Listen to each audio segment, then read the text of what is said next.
Assalamualaikum warahmatullahi wabarakatuh.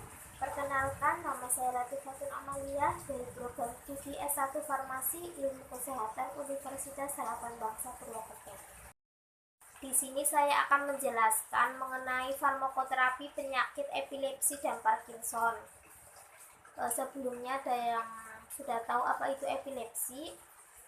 Ya, epilepsi itu berasal dari bahasa Yunani yang berarti kejang, atau di Indonesia lebih dikenal dengan penyakit ayan atau sawan. Jadi epilepsi merupakan gangguan saraf yang timbul secara tiba-tiba dan berkala, biasanya disertai perubahan kesadaran. Penyebabnya yaitu berasal dari pelepasan muatan listrik yang cepat, mendadak, dan berlebihan pada neuron-neuron tertentu dalam otak. Untuk jenis dari epilepsi itu ada grand mal, merupakan gambaran epilepsi yang umum di masyarakat. Contohnya timbul serangan-serangan yang dimulai dengan kejang-kejangan otot hebat, mulut berbusa, disusul dengan pingsan dan sadar kembali. Kemudian ada petit mal, yaitu serangan hanya singkat sekali tanpa disertai kejang. Dalam kasus ini, bila serangan berlangsung berturut-turut dengan cepat, dapat juga terjadi status epileptikus. Kemudian ada psikomotor, yaitu serangan parsial kompleks.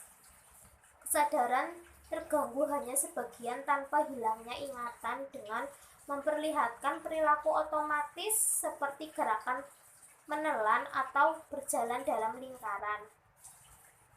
Kemudian ada jenis-jenis dari obat anti epilepsi, yaitu ada golongan hindatoin, contohnya ada phenytoin, golongan barbiturat, yaitu ada phenobarbital dan piramidon. Kemudian ada golongan carbamazepin, contoh sediaannya carbamazepin generik tablet 200 mg. Kemudian golongan benzodiazepin, contohnya ada diazepam dan clorazepam.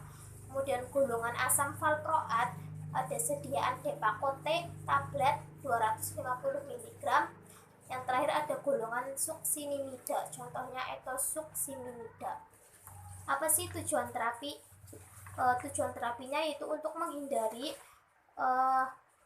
kerusakan sel-sel otak, kemudian mengurangi beban sosial dan psikologi pasien maupun keluarganya, untuk profilaksis atau pencegahan sehingga jumlah serangan berkurang. Obat anti epilepsi kan pada umumnya digunakan hanya untuk menangani gejala berupa kejang atau gejala lain dari epilepsi. Oleh karena itu, tidak boleh digunakan jika pasien belum benar-benar didiagnosis epilepsi, kecuali untuk indikasi yang lain. Penggunaan obat anti epilepsi itu harus dimulai dengan dosis yang serendah mungkin, selalu mengontrol kondisi pasien. Kemudian untuk pemutusan obat yang secara mendadak harus dihindari karena dapat menimbulkan serangan yang lebih hebat. Kemudian ada obat anti Parkinson, di mana terapinya dilakukan dengan dopamin agonis, contohnya ada levodopa, bromokriptin, pergolid. Kemudian ada MAO inhibitor. MAO itu sendiri adalah enzim yang merombak dopamin. MAO dihambat oleh dopamin. Contohnya ada selegilin dan moklobemid. Kemudian ada antikolinergik, yaitu memblok saraf kolinergik sintesa dopamin. Itu banyak. Contohnya ada amantadin dan trihexyphenidyl. Sebelumnya anti Parkinson itu suatu gangguan sistem saraf pusat yang mempengaruhi gerakan, disertai dengan tremor. Kemudian kerusakan sel saraf di otak menyebabkan tingkat dopamin turun sehingga berujung pada gejala Parkinson. Gejalanya itu meliputi tremor, kaku otot atau kekakuan anggota gerak, gangguan gaya berjalan setapak demi setapak, kemudian ada gangguan persepsi dan daya ingat. Untuk penyebabnya sendiri itu berasal dari idiopatik atau tidak diketahui penyebabnya, radang, trauma, aterosklerosis pada otot, kemudian efek samping obat psikofarmaka.